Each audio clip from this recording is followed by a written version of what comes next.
Construction में use होने वाले स्टील रिइंफोर्समेंट की rolling margin calculation and ensuring its quality as per IS code is one of the important quality check. तो civil engineers आज के video में let's examine first rolling margin के लिए रीडिंग्स को किस तरह से स्टैंडर्ड फॉर्मेट में रिकॉर्ड करना होता है, second how to do the calculation. Friends, if you don't want to miss important conceptual content, please video को पूरा देखिए. यदि आप इस चैनल पर नए हैं तो प्लीज सब्सक्राइब कीजिए. Let's start the discussion. Site laboratory पे जब आप रोलिंग मार्जिन कैलकुलेट कर रहे हैं तो यह इंपॉर्टेंट हो जाता है कि जो डेटा है उसको किस तरह से एंटर करना है इन टेबुलेटेड फॉर्म. यहाँ पे टेबल को केयरफुली अंडरस्टैंड कीजिए friend. Very very important aspect I am discussing. सबसे पहले कॉलम में आपको क्या करना है, लिखना है डायमीटर ऑफ टेस्ट सैंपल. मतलब जो भी अलग अलग डायमीटर के टेस्ट सैंपल हमने लिया है वो फर्स्ट कॉलम में लिखेंगे. सेकेंड क्या है, एक्चुअल यूनिट वेट इन केजी.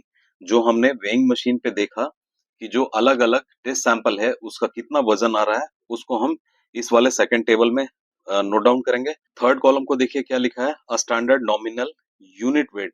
यहाँ पे सबसे इंपॉर्टेंट बात है जिसको मैं राउंड कर रहा हूँ फ्रेंड, क्या लिखा हुआ है, नॉमिनल यूनिट वेट. मतलब जब आपका स्टील का जो क्रॉस सेक्शन है वो सर्कुलर है तो उसका यूनिट वेट 1 मीटर लेंथ की वजन क्या है उसको हम यहाँ पे लिखेंगे.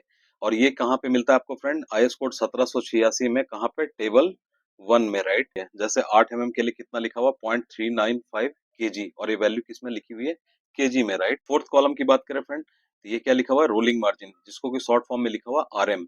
और इसको जैसा कि हमने वीडियो की शुरुआत में देखा किस में रिपोर्ट करते हैं, परसेंटेज में. तो अभी हमने रोलिंग मार्जिन के लिए फॉर्मूला क्या डिस्कस किया, final value minus initial value divided by initial value into 100, right. यहाँ पे जो इनिशियल वैल्यू है फ्रेंड वो क्या लेना है, this is again very important. एक साइट इंजीनियर को समझ आना चाहिए कि ये इनिशियल वैल्यू क्या लेना है. और ये जो इनिशियल वैल्यू जो है वो कॉलम नंबर 3 में जो स्टैंडर्ड यूनिट वेट है जो IS कोड में दिया हुआ है उसे लेके हमें कैलकुलेट करना है और ये रोलिंग मार्जिन आएगी.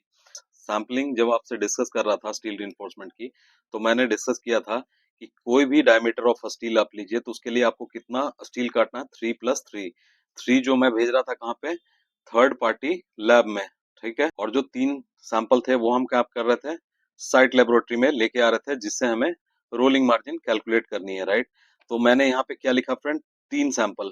तो यहाँ पे आप देखिए जो यहाँ पे लिखी हुई वैल्यू है रोलिंग मार्जिन, यहाँ पे कितनी वैल्यू है, 3. मतलब 3 जो अलग अलग सरिया होगा हर डायमीटर का उसकी रोलिंग मार्जिन हम कैलकुलेट करेंगे. और नेक्स्ट कॉलम में क्या करेंगे, ये जो वैल्यू निकल के आती है इसकी एवरेज वैल्यू यहाँ पे रिपोर्ट करनी है. लास्ट कॉलम की बात करें फ्रेंड तो इसमें क्या है, जो IS कोड टेबल नंबर 2 की बात करेंगे. यहाँ पे टेबल 2 में जो रेफरेंस दिया हुआ है कहाँ पे, IS कोड 1786 में, उसके वैल्यू से हमें यहाँ पे कंपैरिजन करनी है. 8 mm की बात करें फ्रेंड तो 3 जो सैंपल था उसके यहाँ पे वेट को देखिए मैंने यहाँ पे लिस्ट डाउन किया है, कितना लिखा, 0.42 kg. ये ऑलरेडी देखिए मैंने टेबल में यहाँ पे मार्क किया हुआ है कि जो भी वैल्यू है ये केजी में है, राइट. दूसरा वाला जो सैंपल था उसका कितना है, 0.410 kg. और जो थर्ड वाली वैल्यू है 0.380. अगेन 10 mm डायमीटर की बात करें फ्रेंड तो उसमें जो 3 सैंपल थे उस तीनों सैंपल को हमने वजन किया और उसकी वैल्यू को देखिए यहाँ पे लिस्ट डाउन किया है.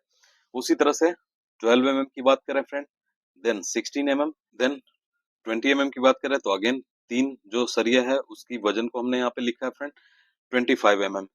फ्रेंड्स यहाँ पे एग्जाम्पल के तौर पे कि जो हमने रोलिंग मार्जिन किस तरह से कैलकुलेट किया है उसको यहाँ पे मैं कैलकुलेशन करके दिखाता हूँ. यहाँ पे एग्जाम्पल के तौर पे मैंने 25 डायमीटर की स्टील को लिया है फ्रेंड. तो 25 डायमीटर में मैं बात करूँ सैंपल 1 की, और ये सैंपल 2 और ये सैंपल 3.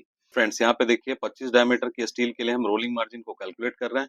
यहाँ क्या लिखा है friend, nominal mass of test sample of 1 metre. तो ये कितनी लिखी है मैंने, 3.85 kg पर मीटर. मतलब 1 मीटर सरिये की लेंथ की वजन कितना है, 3.85 kg.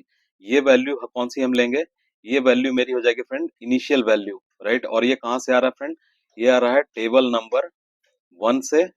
कहाँ, IS कोड 1786. देखिए फ्रेंड टेबल 1 से ये वाली वैल्यू आई है, देखिए यहाँ राउंड करके दिखा रहा हूँ तो इसी वैल्यू को लिखा है हमने. तो ये वाली वैल्यू जैसा कि मैंने डिस्कस किया कि this will be the initial value, right. Sample 1 जो है उसका वजन कितना आया था फ्रेंड, 3.814 kg, राइट. तो फाइनल वैल्यू, इसी को हम फाइनल वैल्यू लेंगे जो हम सैंपल को वेट कर रहे हैं लैब में, वही हमारा फाइनल वैल्यू होगा. 3.814 केजी माइनस ये इनिशियल वैल्यू कौन सी लेंगे हम, जो यहाँ पे आईएस कोड टेबल 1 में दिया हुआ है, divided by initial value. Lab में जब सैंपल 1 को वजन किया तो इसकी वैल्यू कितनी आ रही है, 3.184 KG, which is less than 3.85 KG. तो यहाँ पे ये वैल्यू क्या आ जाएगी, नेगेटिव। ठीक है, तो जब ये वैल्यू कैलकुलेट करेंगे फ्रेंड तो इसकी वैल्यू आती है 0.94%। जैसा कि मैंने बोला रोलिंग मार्जिन को रिपोर्ट करना है परसेंट में, राइट। सैंपल 2 की बात करें तो उसके लिए जो वजन है सैंपल 2 का, वेट कितना था, 3.806 केजी, राइट। तो ये देखिए ये फाइनल वैल्यू हो गई, इनिशियल वैल्यू सेम रहेगी, तो 3.806 minus 3.85 divided by initial value, right. तो ये जब वैल्यू अगेन कैलकुलेट करेंगे तो ये वैल्यू कितनी आएगी, चूंकि जो वेट करने के बाद जो सैंपल का वजन है 3.85 से कम है, इसलिए अगेन यहाँ पे नेगेटिव वैल्यू आ रही है, और इसकी वैल्यू कैलकुलेट करेंगे तो ये वैल्यू आएगी 1.143%, राइट। उसी तरह से आप थर्ड सैंपल की बात करें तो अगेन ये फाइनल वैल्यू जो हमने वजन करके देखा, तो S3 वाले सैंपल का वेट कितना है फ्रेंड, W3 3.812 केजी, और ये इनिशियल वैल्यू हो गई, और ये वाला भी again initial value multiplied by 100, 3.812 जो कि एक्चुअल वजन करने के बाद आया सैंपल का, वो क्या है, कम है वैल्यू किससे, 3.85 से। तो आप देखिए यहाँ पे वैल्यू अगेन क्या आएगी, नेगेटिव वैल्यू। कैलकुलेशन करने के बाद जो एक वैल्यू ये है जिसको मैं राउंड कर रहा हूँ, दूसरी वैल्यू ये है, और तीसरी वैल्यू ये, again this is in percentage. तो इन तीनों वैल्यू का हमें क्या करना है, एवरेज करना है। साइट पे मैंने देखा फ्रेंड इंजीनियर्स को डाउट होता है और वो मिस्टेक कर बैठते हैं माइनस साइन की वजह से। तो आपको कैलकुलेशन करते समय कोई कंफ्यूजन नहीं रखना है, कोई मिस्टेक्स नहीं होगा, केयरफुली देखिए।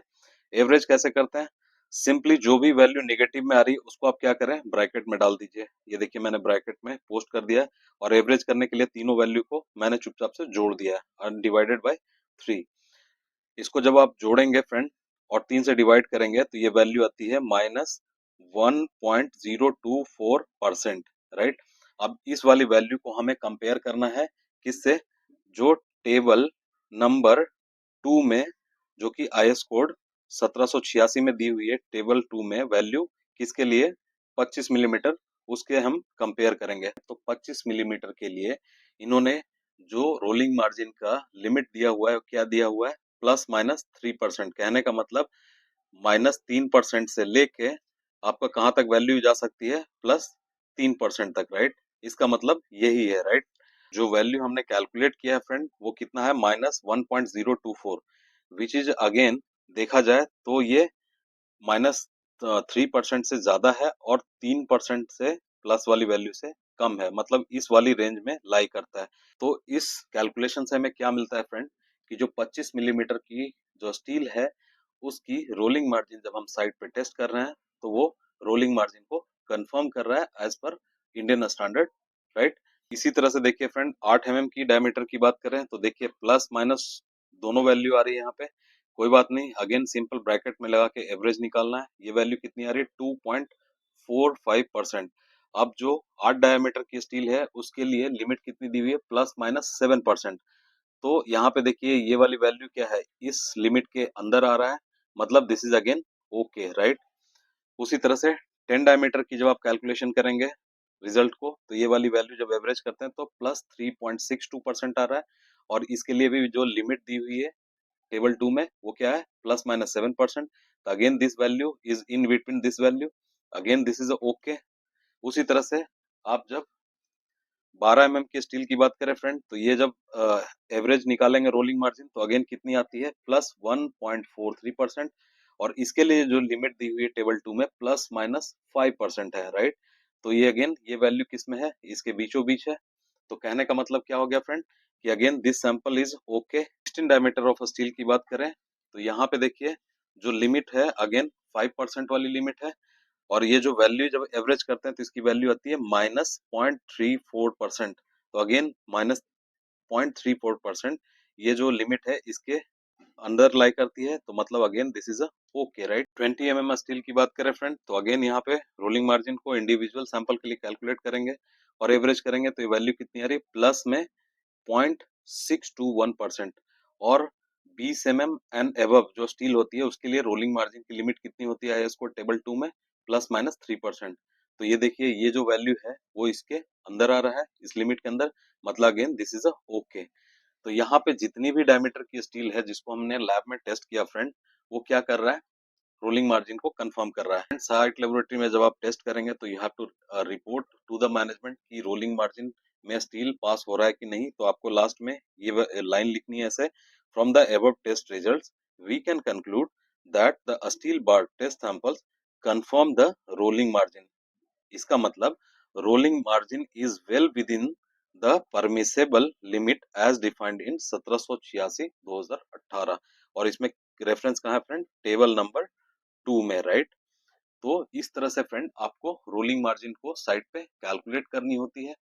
सो फ्रेंड्स, इस चैनल के माध्यम से मेरी यही फोकस है, एफर्ट रहती है कि कोई भी टेक्निकल कॉन्सेप्ट को सरल तरीके से किस तरह से अपने व्यूअर्स के सामने लेके आऊं। इस वीडियो में डिस्कशन को यहीं कंक्लूड करते हैं। उम्मीद करता हूं ये वीडियो आपके लिए वैल्यूएबल कंटेंट साबित हुआ हो फ्रेंड। वीडियो पसंद आती है सिविल इंजीनियर्स तो प्लीज लाइक एंड शेयर करना ना भूलें। यदि आप इस चैनल पर नए हैं तो प्लीज सब्सक्राइब कीजिए। Thank you for watching it. जय हिंद।